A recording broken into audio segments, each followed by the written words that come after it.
This chute's beginning to unravel slightly. Can we get another one over in the parachute store? So, instruments, altimeter hundreds of feet, and then thousands of feet, and we'll be going up to 2,000. Right, and is it calibrated to sea level or from where we take off? It's calibrated from where we take off, actually. Right. We are 500 feet above sea level. Airspeed indicator in knots. We've got a radio for communicating with the ground. Don't put your fingers in there, because that's the air brake sort of travel thing. People do very long cross-country flights.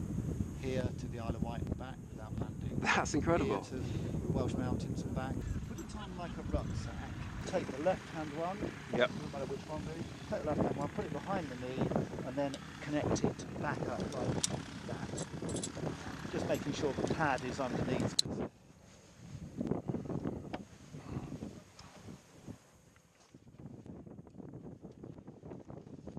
Then do these side ones. Sort of unrestricted movement on the wing. How's that? That's good. Like that. And then on. Okay, eventualities. Okay, you're good to go? Close. All right. I suppose-ish. Okay, here we go. What's the time? 22.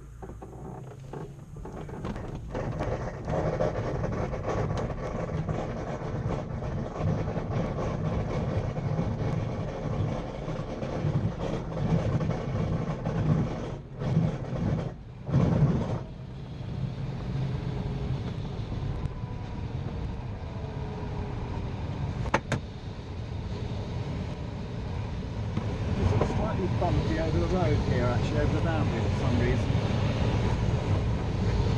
The trouble is, the closer you are to the ground, the choppier it is. Yeah. As you get a bit higher, then it gets smoother.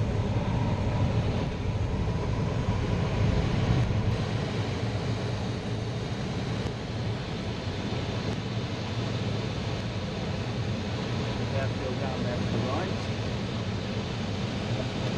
And we'll release any time.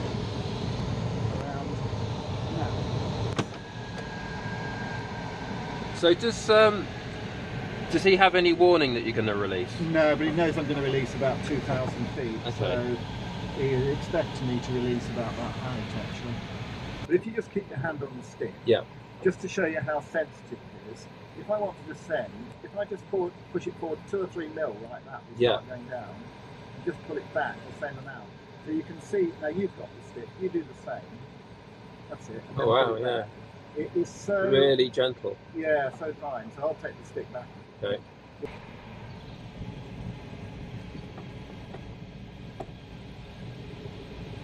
Yeah. So we're in a thermal here, a little thermal. But actually, this is quite a strong thermal, actually. That's good. So you're correcting quite a lot, aren't you? Yeah, yeah, I'm having to do little tiny mini corrections the whole time. But we're climbing, we're back up to pretty much the release height.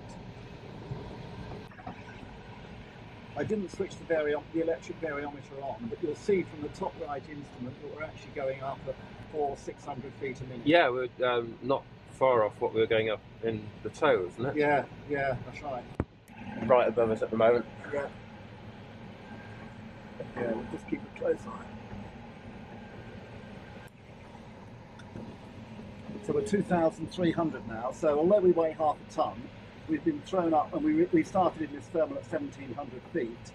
We've been pushed up 600 feet in the last 3 or 4 minutes. Okay. Do you want to take the stick again? Do you want to try and turn? Okay. I'll show you what a turn's like. So if you follow me through, Yeah. so we're going to turn to the right. So if you look left first, look round as far as we can, see nothing there.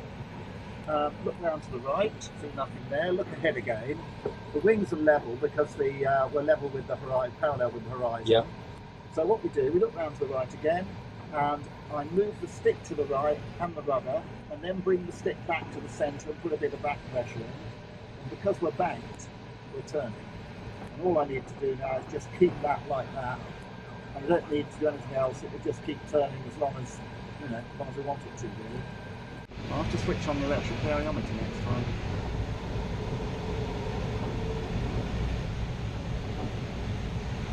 There's a switch there on that right-hand, extreme right-hand instrument, but I can't see which one it is.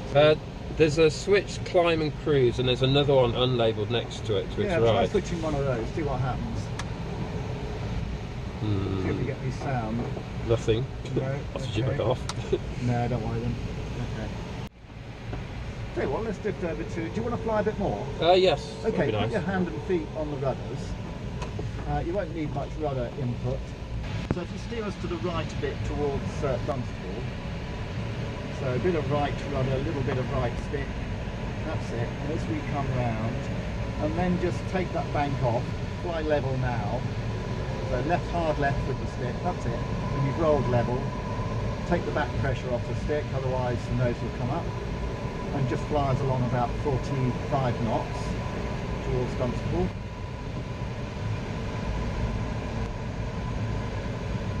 That's it. Yeah, your speed's good, that's fine.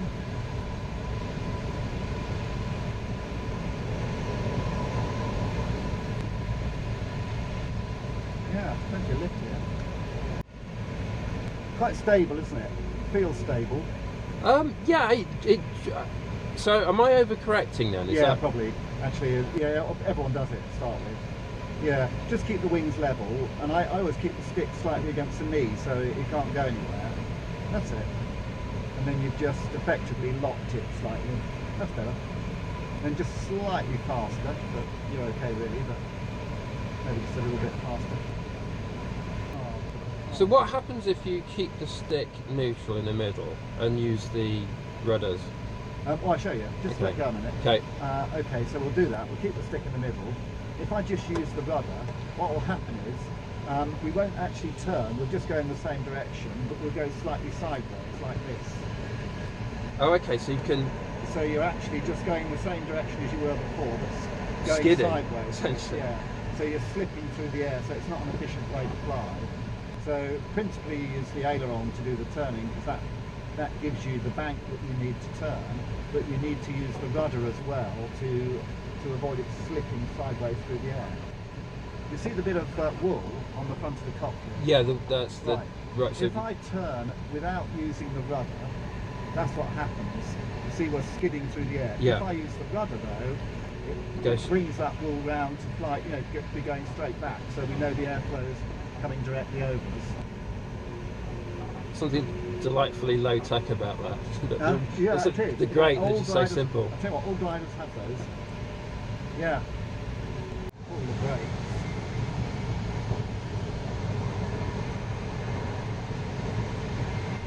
Pulling the brakes has a pretty dramatic effect on our level of lift. So it doesn't just what is that? Is because it's slow more than.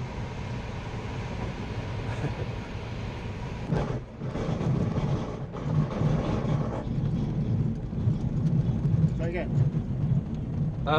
So does when pulling on the brakes, is it just you slowing down that costs your lift, or does it actually change the dynamics of the wing as well? it does, yeah, because it reduces the lift over the wing, so we descend more quickly because we've lost some of the lift, but we don't need to increase speed much. So it doesn't, unlike flaps, pulling the brakes actually reduces lift, but we don't need to increase speed otherwise we don't need to dive at the ground. First of all, I get to do a 180, so we're facing behind him. Yeah. Just hold it like that, and then if it flicks up, it won't hit you under the chin if you're holding it to Okay. one side. And then you're steering really.